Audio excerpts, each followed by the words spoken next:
नमस्कार, श्री स्वामी समर्थ। आजच्या व्हिडिओमध्ये आपण आषाढ किंवा दीप अमावस्या या दिवशी पितरांच्या शांतीसाठी आपल्याला एक कणकेचा दिवा लावायचा असतो।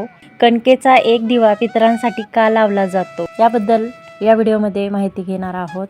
आषाढ महिन्याच्या अमावस्येला दीप अमावस्या असं म्हटलं जातं।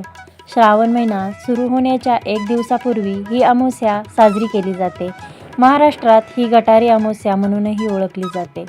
हिंदू धर्मात अमावस्येला फार महत्त्व आहे। या दिवशी भगवान विष्णूंची विधीपूर्वक पूजा केली जाते। आषाढ महिन्यात येणाऱ्या अमावस्येचे महत्त्व अधिक आहे।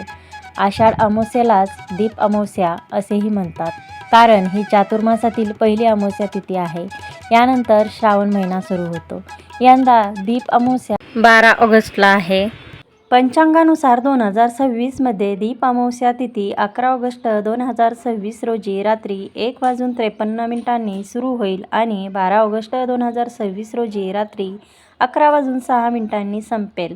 उदयतिथीनुसार दीपपूजन 12 ऑगस्ट 2026 रोजी बुधवार या दिवशी केले जाईल। अमावस्या तिथी महिन्यातून एकदा येत असते। हिंदू धर्मात अमावस्या तिथी भगवान विष्णूंना समर्पित असते, त्यामुळे अमावस्याला भगवान विष्णूंची पूजा करणं खूप शुभ मानलं जातं। याशिवाय पितरांच्या आत्म्याच्या शांतीसाठी या दिवशी तर्पणही केलं जातं। अमावस्या तिथीला पवित्र नद्यांमध्ये स्नान करण्याचं विशेष महत्त्व आहे। नदीत स्नान केल्यानंतर पितरांना नैवेद्य दाखवला जातो। या दिवशी दिव्यांची पूजा केली जाते। सकाळीच घरातील दिवे, समया, निरांजने, मोठे दिवे घासून पुसून स्वच्छ केले जातात। दिवे चकचकीत करून पाटावर मांडून त्यांची पूजा केली जाते। पाटाभोवती रांगोळी आणि फुलांची सजावट करून या दिव्यांची पूजा केली जाते। काही ठिकाणी ओल्या मातीचे दिवे करून त्यांचीही पूजा केली जाते। हळद, कुंकू, फुले, अक्षता वाहून दिव्यांची पूजा करण्यात येते। अनेक जण कणकेचे उकडलेले गोड दिवे बनवून त्याचा नैवेद्यही दाखवतात। सायंकाळी सर्व दिव्यांची आरती केली जाते। अनेक ठिकाणी सायंकाळी शुभम करोती ही प्रार्थना म्हणून लहान मुलांना ओवाळलं जातं। लहान मुले ही वंशाचा दिवा असल्याचं मानलं जातं, म्हणून त्यांना ओवाळण्याची प्रथा आहे। हिंदू संस्कृतीमध्ये दिव्याला फार महत्त्वाचं स्थान असून घरातील इडापिडा टाळावी, अज्ञानाचा अंधकार दूर व्हावा आणि दिवा प्रकाश देतो तसा ज्ञानाचा प्रकाश सर्वांच्या आयुष्यात पडावा, या प्रार्थनेसहित दिव्यांची मनोभावी पूजा केली जाते। आषाढ अमावस्येला चुकूनही ही कामे करू नका।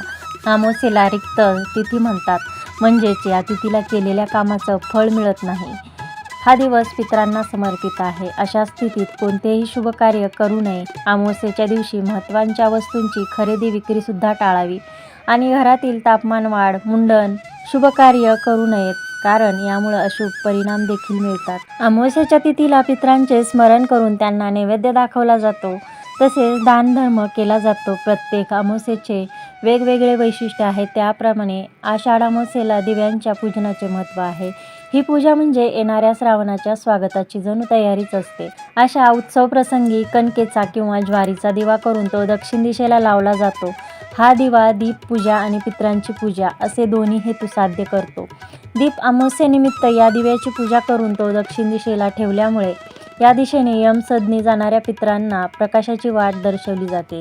तसेच किडामुंगीच्या रूपाने दिव्यापाशी गोळा होणारे जीव ते कण खाऊन तृप्त होतात। हे अप्रत्यक्ष अन्नदानाचे स्वरूप आहे। दीप अमावस्या पितृदोषातून मुक्ती मिळवण्यासाठी आणि पितरांना शांती देण्यासाठी महत्त्वाची मानली जाते। दीप अमावस्येच्या पूजेने घरात सुख, समृद्धी आणि शांतता येते असे मानले जाते। या दिवशी कणकेचा किंवा ज्वारीचा दिवा करून घरातील दक्षिण दिशेला लावला पाहिजे, कारण दक्षिण दिशा ही पितरांची दिशा मानली जाते। हा कणकेचा दिवा खास करून गुळाच्या पाण्यापासून बनवला जातो, त्यामुळे पितरांना प्रसन्न करण्यासाठी आणि पितृदोषापासून मुक्तीसाठी दीप अमावस्येला एक कणकेचा दिवा दक्षिण दिशेला नक्की लावा। तर आजच्या व्हिडिओमध्ये आपण दीप अमावस्येच्या दिवशी पितरांसाठी दिवा का लावला जातो याबद्दल माहिती घेतलेली आहे।